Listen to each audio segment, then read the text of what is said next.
Hare Krishna. So in previous verses, Krishna glorified Jnani, saying that Jnani is very, very dear to my heart. Why? Because he is free from material desires and he just wants to understand the Supreme Personality of Godhead. Now, when this statement was made, a question might come that when will this Jnani come to the point of complete surrender to the lotus feet of Krishna? When will he become a devotee? This is the question. And now Krishna is going to answer this question in shloka number 19. So let's see that. Bahunam janmanam ante jnanavan mam prapadyate vasudevah sarvamiti samahatma sudurlabha. So here Krishna is saying that Bahunam Janmanam Ante, after many, many births and deaths, Jnanavan Mam Prapadyate, the one who is actually in knowledge, that person will Mam Prapadyate, will surrender unto me. And what will be his conclusion? Vasudevam Sarvamiti.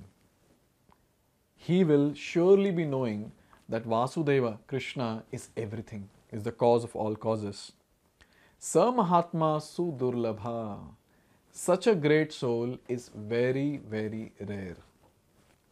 So here it is said, how long will it take for a jnani to surrender onto the lotus feet of Krishna? Many, many births. This is what is the answer that Krishna is giving here. Let's see some aspects in detail now.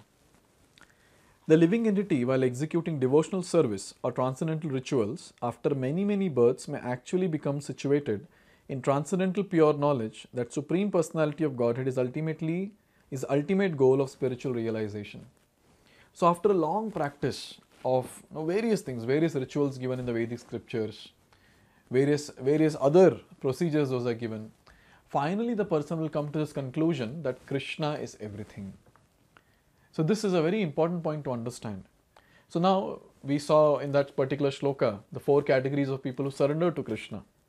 That is Artho, the ones who are distressed; Jigyasu, the ones who are inquisitive; Artharthi, the ones who are in need of some material gain. So all of them have to finally come to the stage of Jnani, where they are searching for the absolute truth. Now even after coming to this level of Jnani, it's not done. The person has to become a devotee. And the person will become a devotee after many, many births of performing various rituals. That's what is the point that is given here. In the beginning of spiritual realization, while one is trying to give up one's attachment to materialism, there is some leaning towards impersonalism, but when one is further advanced, you can understand that there are activities in spiritual life and that these activities constitute devotional service. Many times people have this misconception that devotional service means detachment. Devotional service means greater attachment to Krishna, and when that attachment is there, automatically detachment will happen. But then when someone focuses a lot on detachment and does not focus on attachment, what happens? The person actually goes towards impersonalism, saying that Lord is impersonal. So it's very important to understand that when we are practicing devotional service, we focus a lot on attachment than detachment. So here it is given that realizing this, realizing whom? Realizing that these activities constitute devotional service, he becomes attached to the Supreme Personality of Godhead and surrenders to Him. At such a time, one can understand that Lord Sri Krishna's mercy is everything, that He is the cause of all causes, that this material manifestation is not independent from Him. He realizes the material world to be a perverted reflection of spiritual variegatedness and realizes that everything there is a relationship with Supreme Lord. So this is a very nice point that is mentioned. So finally he comes to a conclusion. What is that conclusion? That Krishna is the cause of all causes. Everything that is there in this world is because of Lord Sri Krishna. And what else? The material manifestation is not independent from Him. Many times people say that nature is everything. If nature is everything, then we have to ask a question, whose nature it is? Normally when we say it is His nature, so whose nature it is? It is nature of Krishna. So nature, the material nature, is not independent of Krishna. It is always dependent on Krishna. He is the one who makes the material nature work. He sets the nature into action.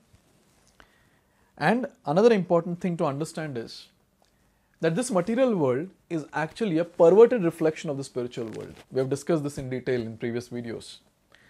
So whatever we see here is a perverted reflection of the spiritual realm. So this point is also very clearly understood by the person who surrenders to Krishna after many, many lifetimes. So it is given here that thus he thinks of everything in relation to Vasudev or Sri Krishna. Such a universal vision of Vasudev precipitates one's full surrender to the Supreme Lord Sri Krishna as the highest goal. Such surrendered great souls are very rare. Now, after understanding all this, that how Krishna is great, how he is the cause of all causes, finally the person comes to the conclusion that yes, he is everything and I should surrender onto him. And finally surrenders. So in this way we understand that such people are very rare. See, here the word is used as durlabha. Durlabha means rare. But a su is added to it. Su durlabha means very, very rare. Now, a person who is worshipping Lord Krishna with full faith and devotion, such people are extremely rare. And guess what? All the ones who are taking very great interest in understanding Bhagavad Gita by watching these videos, all of them belong to this category. In fact, I would say much, much greater than this category of jnanis. Why? Because after doing many, many rituals, after doing various procedures given in Vedic scriptures, person finally comes to the stage and have the confidence and faith saying, chanting of the holy names is what will help me to attain the ultimate destination. So people who are chanting the Hare Krishna Mahamantra, Hare Krishna, Krishna Krishna, Hare Hare, Hare Ram, Ram Ram, Hare Hare, are extremely rare. This is what is the point that we understand here. So if this verse is clearly understood, automatically we'll become very fired up in devotional service. After many, many lifetimes, now please understand, after many, many lifetimes, the person comes to the conclusion that Krishna is Supreme Personality of Godhead, I should surrender on to Krishna, I want to attain Krishna this lifetime, and the person takes to the process of chanting the holy names very, very seriously. And we all belong to this category as of now. We all are trying. We all are chanting the Hare Krishna Mahamantra every day. We are trying to hear these videos, read the Bhagavad Gita, Srimad Bhagavatam, associate with devotees, honor prasadam. So when we are doing all this, one thing is very clear, that we have got a golden opportunity in this golden age. So taking this very seriously, very sincerely, is what we have to do. And only those people who understand how great this opportunity is will become very serious, and they are the ones who will actually march towards the ultimate destination, and finally, before giving up this body, they will attain the ultimate goal, that is Lord Sri Krishna. So in this way, here in this verse, Krishna is talking about those jnanis who are going to attain that understanding and finally surrender on to Krishna after many lifetimes. But indirectly, this verse also talks about the devotees, that how great the devotees are as compared to jnanis. The devotees who are completely surrendered to Krishna, the devotees who are always aiming to attain Krishna, to serve Krishna with full faith, devotion and love. So after having spoken about this, we should get a question. We should get a question that, okay, Krishna described our 4 categories of people who don't surrender on to him, and 4 categories of people who surrender on to him. But there are some people who don't belong to either of the 2 big categories. So they are not atheistic, they are not worshipping Krishna, they are not surrendered to Krishna. They are worshipping different Devi Devtas. What about them? What is going to happen to them? And how come they are worshipping demigods? So these will be answered in the next few shlokas by Krishna himself. So let's see that in the next video. Hare Krishna. Hare Krishna, Krishna Krishna.